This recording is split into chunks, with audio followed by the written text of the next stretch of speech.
Ah, greed. That insatiable desire for more, more, more. It's been the subject of countless myths, legends, and cautionary tales. But what if we took a humorous look at this age old vice and its impact on the quest for financial independence? Buckle up, because we're diving into the hilarious world of greed. Once upon a time, in the land of ancient Greece, there lived a king named Midas. Now, Midas wasn't your average king, he had a peculiar obsession with gold.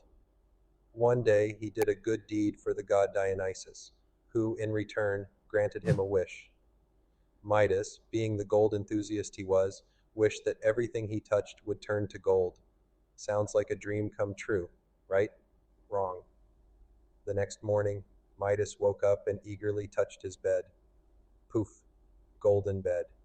He touched his breakfast. Poof, golden toast. He touched his daughter. Poof, golden child.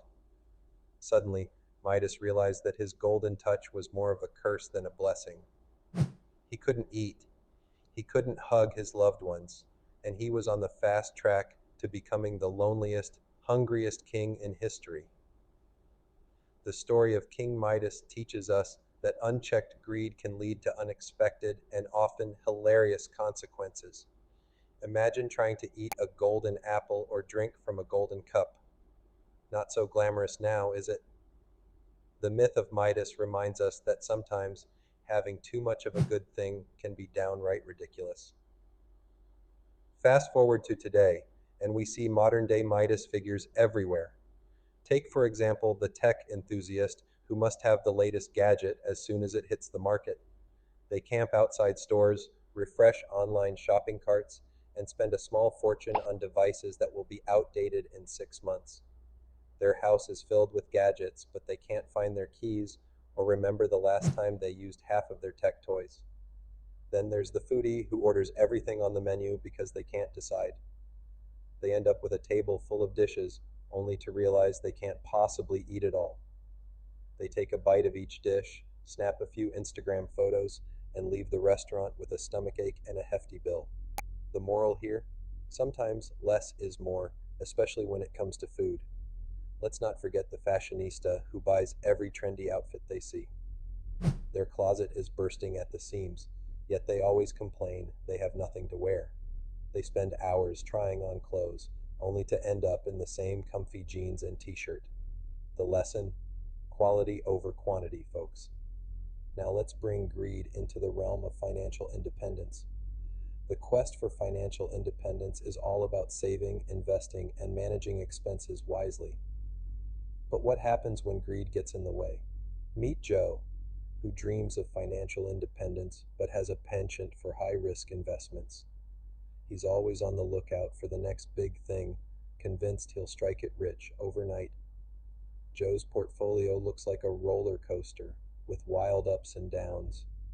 One day he's on top of the world, the next he's eating ramen noodles for dinner. The lesson: slow and steady wins the race. Greed can lead to reckless decisions and financial ruin. Then there's Sarah, who's convinced that real estate is her ticket to financial freedom. She buys properties left and right, hoping to flip them for a quick profit. But Sarah's greed blinds her to the realities of the market. She ends up with a bunch of fixer-uppers that need more work and money than she anticipated. Her dream of financial independence turns into a nightmare of debt and stress. The takeaway: do your homework and don't let greed cloud your judgment. On the flip side, we have Tom, who's so obsessed with saving money that he takes frugality to the extreme. He reuses tea bags, makes his own toothpaste, and hasn't bought new clothes in years. While Tom's dedication to saving is admirable, his greed for every penny can make life a bit uncomfortable. Financial independence is about balance, not deprivation. Greed might be one of the 7 deadly sins, but it sure makes for some funny stories. Whether it's King Midas turning everything to gold or a modern day gadget hoarder, the myth of greed teaches us to appreciate what we have and not get carried away by our desires. So next time you're tempted to go overboard, remember these tales and have a good laugh. After all, life's too short to take greed too seriously.